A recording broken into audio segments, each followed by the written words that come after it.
Hi, beautiful people. Welcome to the Fort Salem Library, where we read you your fanfiction. So sit down or don't, relax or don't, and enjoy these stories in a way you have not before. We at Fort Salem Library do not own Motherland Fort Salem or any of the related characters. The Motherland Fort Salem series is created by Elliot Lawrence and owned by Freeform. This story is a work of fanfiction and is meant for entertainment only. We are not making any profit from these stories. All rights of the original Motherland Fort Salem story belong to Freeform. We also do not own Her Song is a Sin, or any of its original characters and storylines. We did, however, get permission from the author to read their story. This story was created and written by Lou1, and you can find the link in our show notes. This story is being read to you by me, Britt.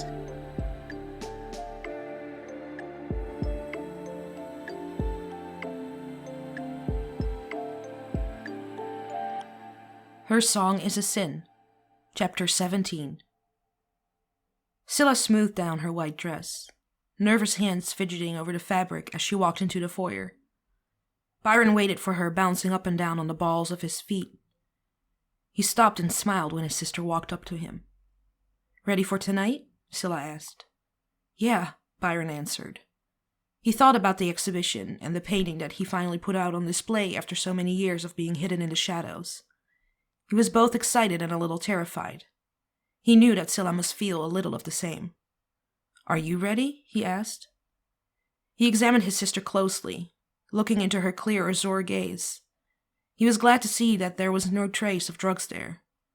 He was worried that with this particular exhibition, that Scylla wouldn't be able to resist reverting to old habits. "You're going to stay sober with me tonight, right?" "Yes, Byron," Scylla answered. "Good. I don't want to see you going down that path again. I know that you're upset about Raelle, but there's no sense in letting some girl—" "I'm not," Scylla shook her head. "You know she's not just some girl." "Did you tell her that?" Byron asked. "I tried. She didn't seem to care." "Wait, you told her that you loved her and she didn't care?" "No," Scylla admitted. "I never made it that far. She had already said she couldn't be with me and protect me at the same time." Byron tilted his head, considering his sister's predicament. "She said it was a mistake." Byron sighed. "That's some shit right there, sis." He pulled Scylla into a hug and kissed her cheek. "I promise you I won't go down that road again," Scylla whispered into her brother's ear. "Good," he answered. He let her go and used his thumb to catch a tear before it could fall and mess up the musician's makeup. "We will figure this out. I don't believe Raelle thinks the two of you were a mistake." "She said—" Byron shook his head. "There was a time that I said I was straight. It doesn't matter what she said. I saw the way she looked at you, still looks at you. That woman is in love with you." "Bye," Scylla said, her eyes filling with tears again. "No," Byron said, reaching out and squeezing her sister's shoulders. "No more of that. We're going to my opening, and you're going to keep me from hyperventilating when the critics are let loose at the gates." Scylla laughed and Byron kissed her cheek. "That's the laugh I wanted to hear. Okay, come on.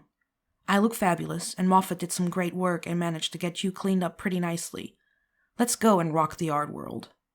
Byron offered his arm to his sister, and they walked in ready for his show.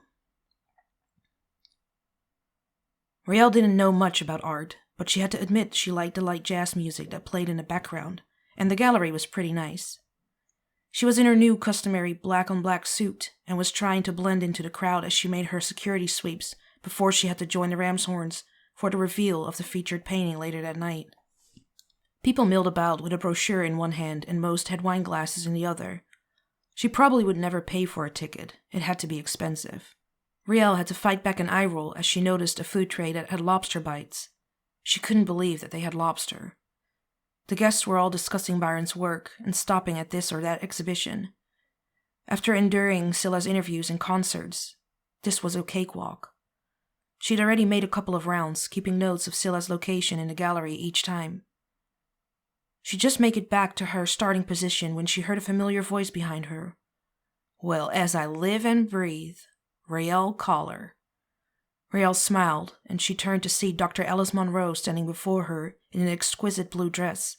It looked familiar, and Raelle realized that it was similar to the one she had seen Scylla wearing tonight.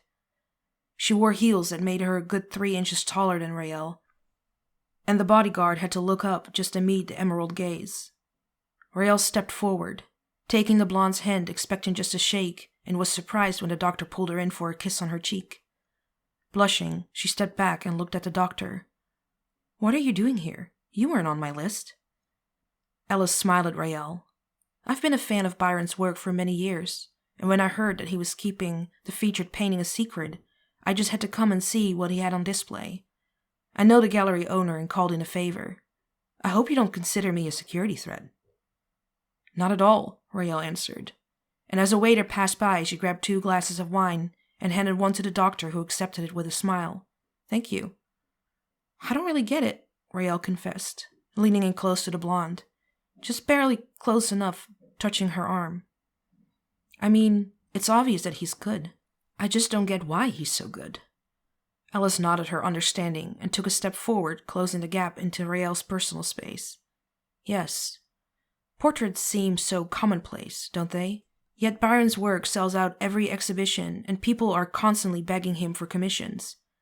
Raelle grinned at the doctor, noticing her, finding herself curious, and gave her an expectant look. "Okay, I'll bite. Why?" Ellis laughed, and it was a lovely sound to Raelle. There was no denying that there was chemistry between the two of them. Several of the guests glanced their way and took long measured looks at the knockout blondes sharing a drink and discussing art. One guest in particular took notice, that guest being Scylla Ramshorn. She was standing there beside her brother, who was talking to another artist as they droned on about lighting, when the sound drew her attention and her entire body startled at the sight of Raelle talking to one of the sexiest women in the room. She grabbed Porter, who was on the security round, and spat. "Who the fuck is that?" "Who?" Porter asked, looking around the room. "The woman talking to Raelle." Porter looked over at the woman, but she didn't seem like much of a security threat, and he shrugged. "I don't know. I'm sure she had a ticket." "Find out her name, Porter," Scylla hissed, giving a slight push for him to hurry. The men darted towards the front of the gallery and returned only a few minutes later. He walked up to the Ramshorn siblings, and Scylla took a few steps away from her brother to talk to him. "Well?" "She's a doctor," Porter exclaimed, and bewildered like a child, he continued. "Dr. Alice Monroe." Scylla took the news like a punch to her gut, but managed to maintain her indifferent facade as she turned back to watch them. As they walked from one painting to another, Alice would point out a brushstroke here or a spatter of paint there. She was quite animated about her love of art, and as she spoke, she would gesture, frequently touching Raelle. Raelle had to admit to herself that she didn't mind the touch, if it had not been that she was an absolute emotional wreck and still very much in love with one Scylla Ramshorn. She would have probably taken the doctor up on her offer for lunch. Byron's genius is his ability to tell a story about a person with just a few brushstrokes. He can show you what's in a person's heart and sometimes reveal their souls. "Like here," she said, pointing at the eyes of a portrait of Byron's sister.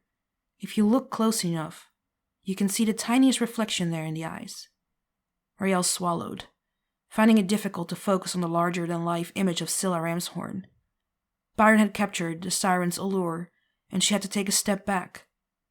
She had seen Scylla look at her like that, had been the object of her desire, but she'd also thought she'd been more. It was too much to think about, and she deliberately averted her gaze. Alice watched Raelle closely, and seeing her discomfort, and gave the bodyguard a knowing look. "So, the rumors are true?" Raelle's pale blue eyes met the intelligent emerald ones of the doctor, and Alice pursed her lips and revised her statement. They were true. Raelle swallowed again and gave a curt nod. Alice gave the slightest of shrugs. "I'm sorry that you're hurting, but I'm also sorry that you're unavailable. For what it's worth, had circumstances been different, I would have liked to have that lunch with you," Raelle admitted. Alice smiled. "And we still can, whenever you're ready, just as friends." Raelle nodded. "I'd like that."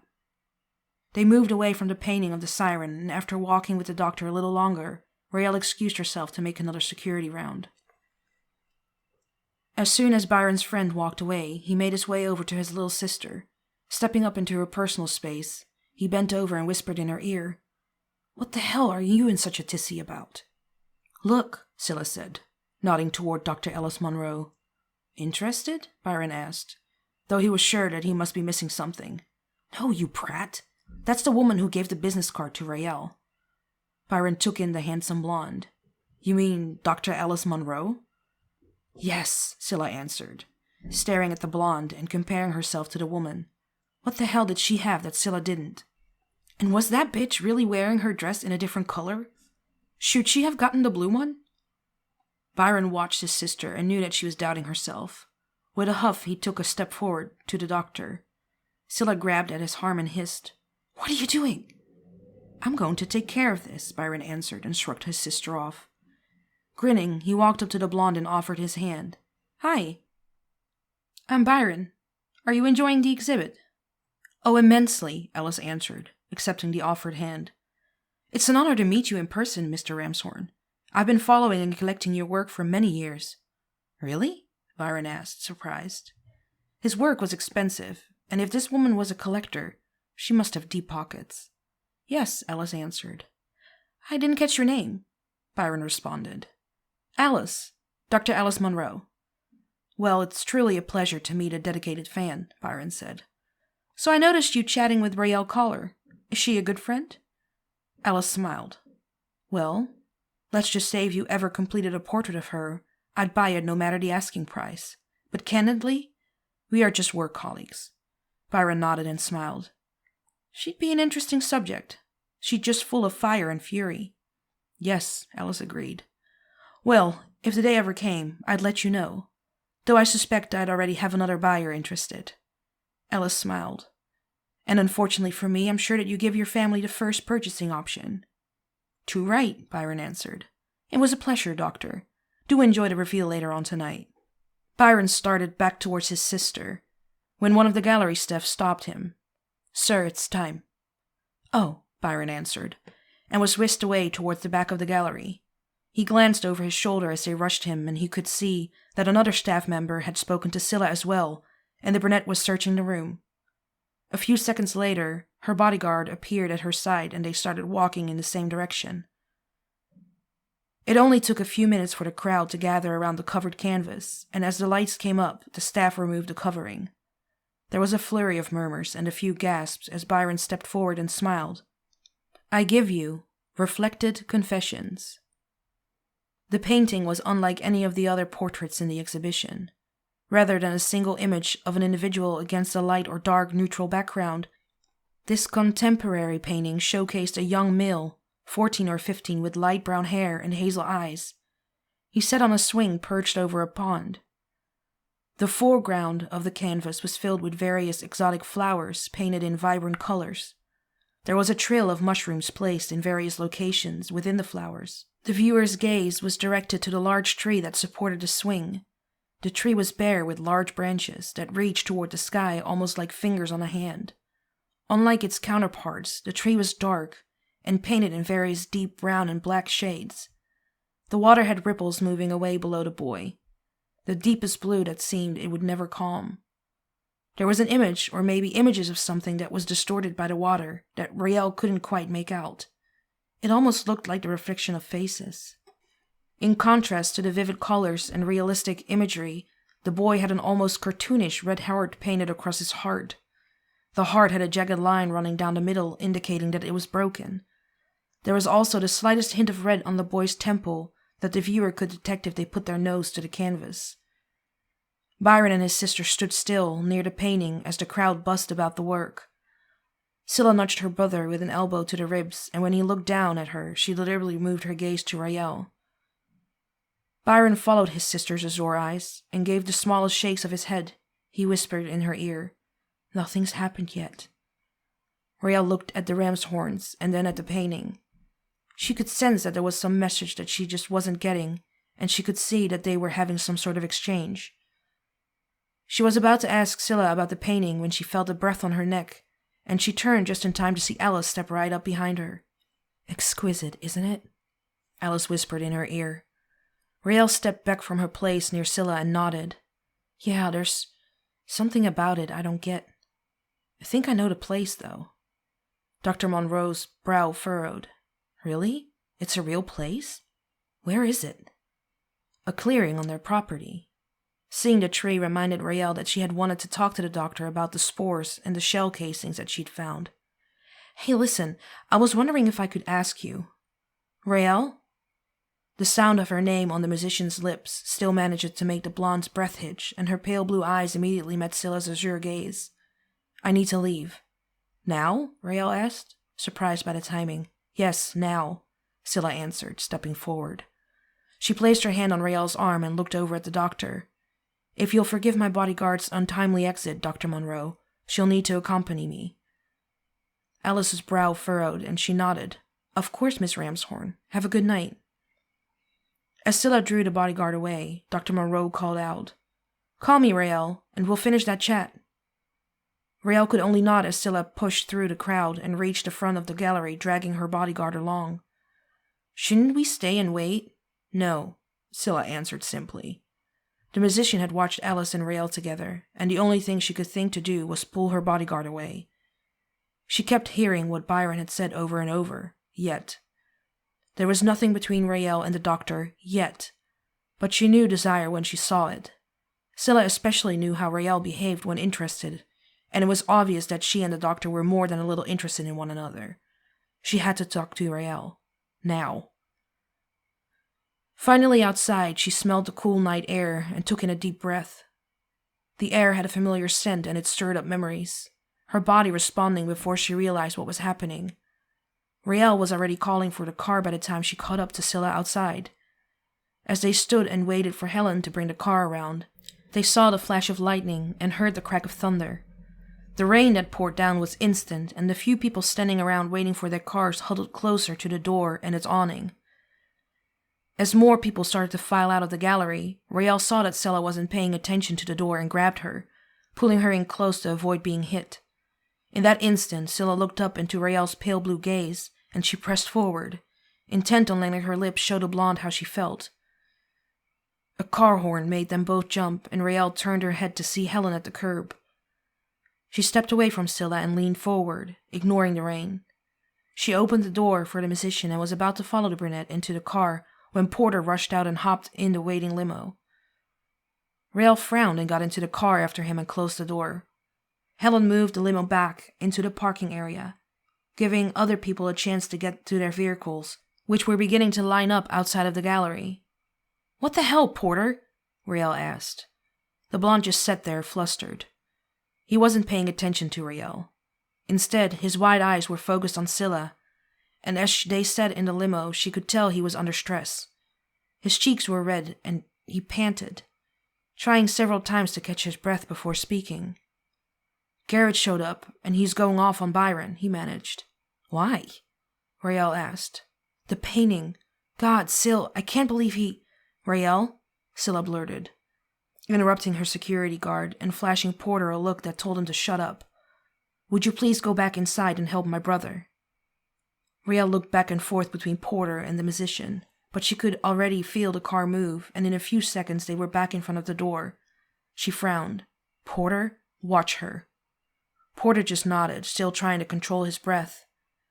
Raelle made her way through the gallery, glancing here and there looking for Scylla's brother, but soon enough followed the sounds of their shouts. "Are you a complete imbecile?" Garrett yelled. "It's not your decision to make, Garrett. It never was. You have no business risking Scylla's career by being so fucking selfish." "Me? Selfish? What about you? What about Scylla?" As they continued back and forth arguing in front of the recently revealed painting, Raelle stepped up and stopped before them. "Byron?" Raelle began. "Do you have a problem I can take care of for you?" The two men stopped arguing, and Byron's brow rose, and Garrett scowled at the bodyguard. "Oh, really? And what are you going to do to me?" Raelle met his gaze, and her pale blue eyes bore into his. It only took a few seconds for him to shudder and take a step back. Nearly whispering, he looked back at Byron. "If it ruins her, it's on you." Quickly, the publicist stalked off, and Raelle softened her gaze before turning it on Byron. He offered her a small smile and then shook his head. "And to think I used to sleep with that jackass." Rael's eyes widened, and she blurted out, "You too?" "What?" Byron asked, furrowing his brow. I heard that Scylla had sex with Garrett." Byron's eyes widened and began to laugh. After a few moments, he caught his breath and wiped the tears from his eyes. "Good God, Rael, no! Hell no! Garrett is as gay as you and I are." Now it was Rael's turn to be surprised, and she found herself blushing. If Helen had lied to her about Garrett, what else may she have lied about? "Oh," the blonde managed. "Did Scylla already go to the car?" Byron asked, looking around and not finding his sister anywhere in the remaining crowd. "Yeah," Rael answered. "I should get back out there to her. Will you be okay here?" Byron smiled. "Sure, Rael. You should go to her." That idea alone made Ray smile back at Byron before walking away. "You just can't do that, Scylla." "The fuck I can't," Scylla answered. "It's my concert. I'll sing what I damn well please. But your fans will expect your hits. It's what they paid to hear." "They paid to see Scylla Ramshorn," Isadora corrected. "There's nothing in her contract that specifies what she has to sing. She could sing Twinkle Twinkle Little Stars for all of the contract defines. The important thing is that she mingles with them after the show." Garrett sat on the couch, pouting, as he looked around the room searching for someone to agree with him. The entire crew was there, including Rael, Porter, and Helen. Isadora had called the impromptu huddle to discuss the final days before Fort Salem and the event itself. They had already reviewed the few remaining events Scylla was contracted to appear in before Fort Salem. The manager had taken the initiative, against Garrett's advice, to cancel anything that wasn't mandatory for the musician. Rael and Porter discussed the security plans. They decided on who would handle the security at the house while they were gone. Then they discussed how they would address the concert and the after-party and precautions that would be in place at the hotel itself. Finally, they reviewed the guest list, which had been carefully vetted. Last-minute additions to the list would be checked out over the next couple of days. The conversation was going well until Scylla decided to drop the bomb on the group that she had a few new songs she'd planned on playing at the concert, and would thus need time in Swide's studio to prepare the music. The publicist had protested. But really, what could he do? "I still think that it's a bad idea. What if the songs stink? They'll put a damper on the whole event, and that will give you mixed press reviews." Scylla shrugged. "I'm tired of always picking the perfect songs, Garrett. I'll do the usual set, but I want to add a few new things too." Isadora shrugged. "Well, they could be new hits." "Exactly," Byron said. "Sometimes it's what you don't expect." Rael sat, listening to the conversation and thinking about the painting Byron referenced. The strange painting at the reveal had taken the art world by storm, and the reviews had been impressive. The entire exhibition had sold out the opening night, and there had been multiple offers for the piece that had caused the buzz itself, but everyone was shocked when Byron simply said it wasn't for sale. It was rumored he had turned down several thousands of dollars. Rael was still contemplating the price of the art in general, how much the painting of Scylla may have cost when Parker walked up to the group. "Pardon me," Parker began, and met Rael's gaze, pulling her from her thoughts. Rael's brow lifted. "Did you need me?" "There's a call from the security line. Apparently someone is here to see you. Did you call for a physician?" "A physician," Scylla parroted. "Parker, who's at the gate?" Parker turned to Scylla and gave her a slight bow of his head. "Forgive me, Miss Ramshorn. Dr. Alice Monroe is here to see Rael Collar." No one in the group was more surprised than Rael, and she quickly stood. "I'll go see what she wants." From opposite couches, Byron and Scylla exchanged a long, measured look. Rael met Alice as she pulled her Nevera blue Audi Roadster up to the main house. She stepped up to the car door and opened it for the doctor. Alice got out of the car, and Rael couldn't help but give it and the doctor a once-over. She was dressed casually in jeans and a camel-colored turtleneck sweater, and she looked fantastic. "Hi there," Rael said with a grin. "Hello, Rael. I was in the area and I thought I'd stop by so we could finish that chat. I hope you don't mind." "Not at all," Rael said. Alice leaned in and kissed Rael's cheek, and the bodyguard kissed her back before pointing her in the direction of the guest house. The meeting came to an end not long after Rael had made her exit, and everyone began to file out of the room. Scylla caught Porter by the arm before he could leave. "Notify me the second she leaves the property." Porter nodded and made his way out the door. Byron looked at his sister from the couch. "Well?" Scylla shook her head. "I tried, Byron. I still didn't get the chance to talk to her." From the guard shack, Porter admired the Audi Roadster as it drove past, leaving the mansion. He made the call to Scylla's cell phone, not realizing that it was too late.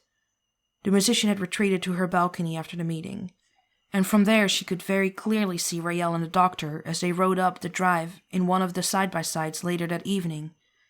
She had watched them as they walked close together on their way back to Alice's vehicle. The musician had a feeling of trepidation seeing the two interact. Scylla witnessed the doctor kiss Rael and frowned when she saw that Rael eagerly returned the friendly gesture. Her jaw clenched as she watched the physician get into her car and leave. Scylla couldn't help but feel betrayed and hurt. Had they been on a date?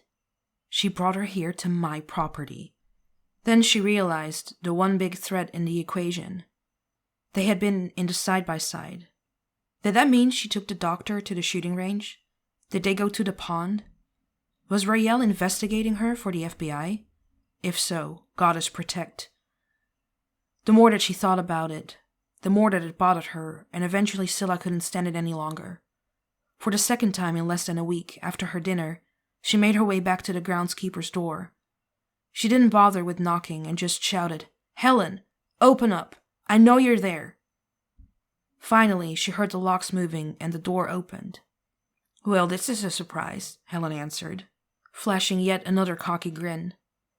Scylla walked across the threshold. "Yeah, it's not about that. I need to know if you still keep a camera up by the pond." "You mean the one that Garrett insisted I put up all those years ago?" Scylla rolled her eyes. "That old thing? Surely you've upgraded it. Now, let me see your video feed of the security camera that's by the water. Don't bullshit me. I know you have it." Helen looked at Scylla with a knowing grin, but she still asked, "Any particular time frame?" "You know the time frame. I'm sure you were probably squirreled up in here watching it yourself." Helen laughed and pulled out her phone from her pocket. She opened the app and tapped a few commands to bring up the recording of the feed from earlier in the day, and then handed the phone to the musician. "Yeah, it was very entertaining," Helen said. On Helen's phone, Scylla watched Rael and the doctor walking towards a tree at the pond. They were looking straight into the lens, and Scylla's jaw clenched when the doctor linked her arm with Rael's, and they walked together around the pond. She noticed that Rael had pointed out something in the pond, the swing. Scylla knew. Next, the blonde showed the doctor something on the ground, and Scylla's brow furrowed. She wasn't sure what was so interesting to them. Seeing Rael at the pond brought back a cascade of memories. She swallowed hard and handed the phone back to Helen. The musician had seen enough, and with a stressed tone she spoke to Helen. "It's Slade. I better get back." "Apparently, you didn't get rid of their interest. Well, at least of the pond." Scylla shook her head. "Maybe it was Byron's painting, or maybe it was about you.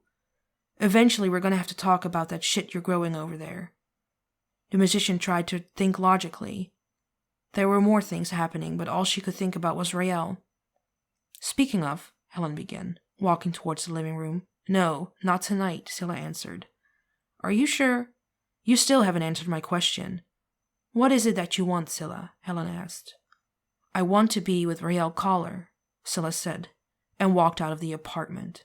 "So she just showed up at the mansion?" Telly asked, almost losing her earpiece as she sorted through the last of the files on her desk. This evening she had the time to talk to Rael. Her new boss had welcomed her to the field office with a frown and had immediately dropped her at the desk with a large stack of cold cases to reassess. "Yeah," Rael answered. She rested her head back on the couch cushion in the guest house. "Wow," Telly exclaimed. "What did she want?" Rael began, but stopped at Telly's bark of laughter. "I guess I know exactly what she wanted." Rael found herself grinning, and she couldn't help but admit to herself that she liked the doctor. It was mostly shop talk, but she'd enjoyed their brief time together. Even the creepy tree by the pond couldn't put a damper on her mood while she had the handsome blonde with emerald eyes by her side. "Maybe," Rael finally admitted, "but she was here to talk to me about what I found on the grounds." Tally closed the last file shut and sat up straight in her chair. Instinctively, she grabbed a notepad and a pen. What did you find? The bodyguard filled her friend in on what she'd found on the grounds, including the pond, strange plants, and the hothouses. Then she told her about the shell casings and the odd little mushrooms. Spores? Tally asked. Maybe. Hell, I don't know, Riel admitted. But the doc thought she could run some tests, just for shits and giggles, really. Well, yeah, Tally answered, her mind racing. There's no chain of custody for evidence. No, Riel agreed. I mean, it's probably nothing. Tally wasn't so sure. She trusted Riel's instincts. The blonde was like a bloodhound when she scented something, and she was almost never wrong. What about the shell casings? Same thing, right? I mean, no chain of evidence. No, but if you bring them by, I can have a buddy of mine do some checking. See if they match any crimes in the database. That would be fantastic. It was weird finding all those shell casings in a cluster. You'll have them tomorrow. You're coming up here? Tally asked, her voice pinched. She hadn't told Riel about the change in field offices yet, and she still wasn't sure how she'd explain giving up the case without outing Scylla Ramshorn's threats. No, Alice offered to take them to you for me. She said she would probably drop them off at Alder's house so that no one at the office would catch on. That will work, Tally said, trying to hide the relief in her voice. What were you going to tell me the other day about Scylla? Riel realized she didn't know what to say. She knew that she loved the musician, but she decided to keep the relationship as professional as possible. What good did it do to discuss the what-ifs? Don't worry about it, Tally. I was just going to bitch about the long hours. Are you sure? Tally asked, unconvinced. There wasn't more to that statement. She could hear the disappointment in her friend's voice, but she could also hear the resolve.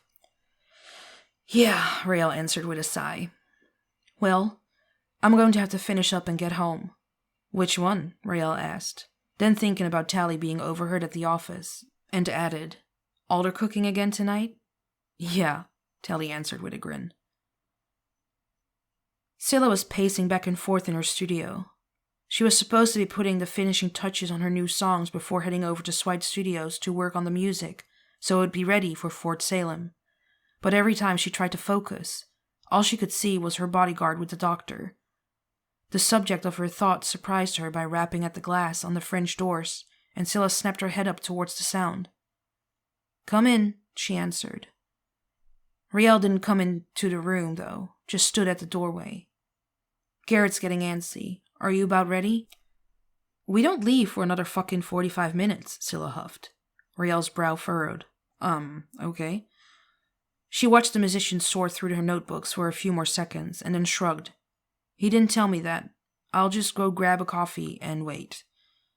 Scylla looked back at the blonde. The words and thoughts and images stirred in her mind, and she found herself spatting. Coffee break already? You take a lot of liberties with this job. Riel's head tilted, and she blinked at the sarcasm she heard in the musician's voice. I'm sorry? Yesterday we were in a meeting and you just disappeared.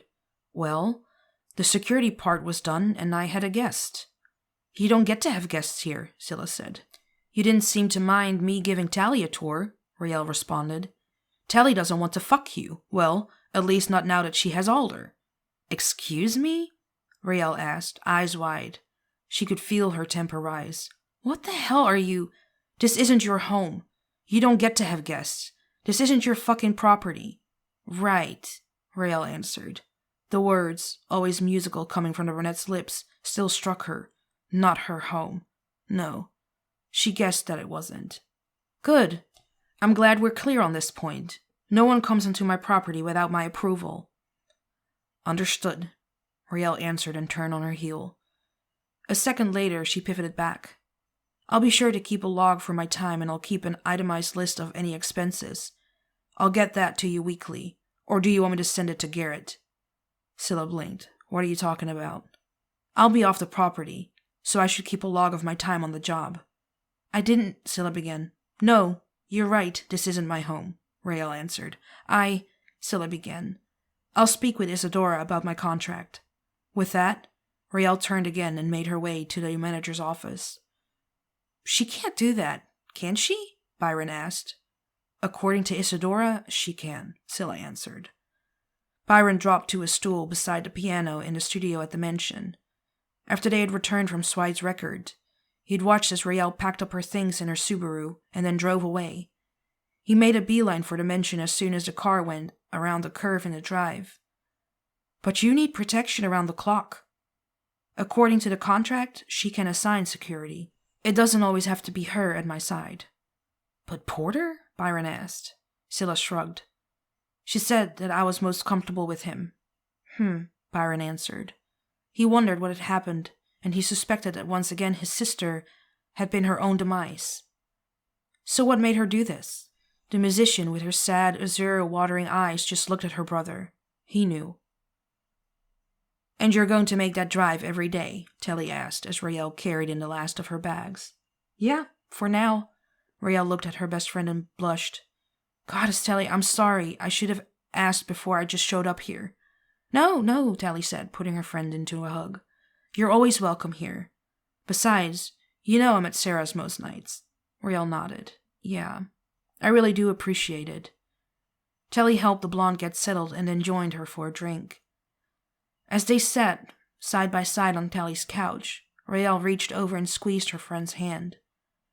After a few seconds, she let it go.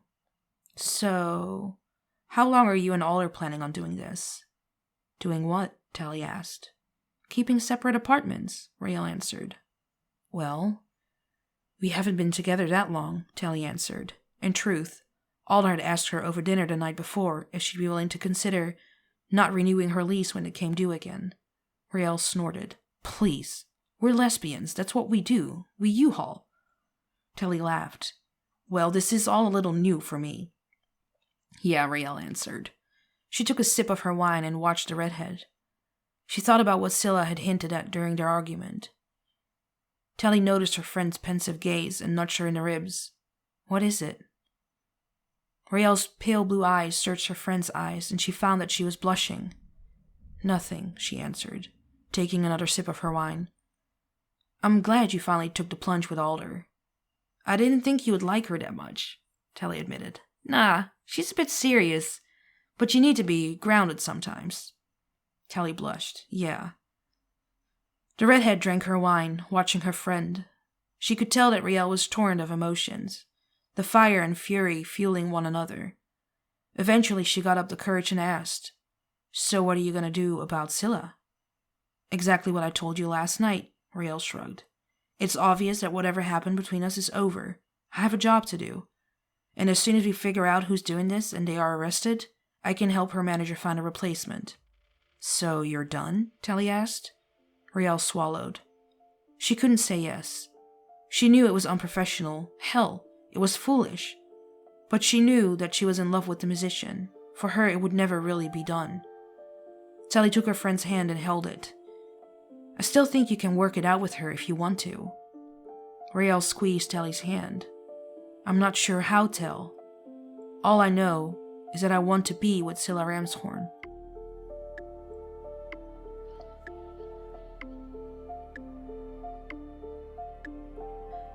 Please find the fanfiction you just listened to on Archive of Our Own and leave the author some love. Without them, this wouldn't be possible, and we want to thank them from the bottoms of our hearts for creating these amazing stories and keeping the show alive.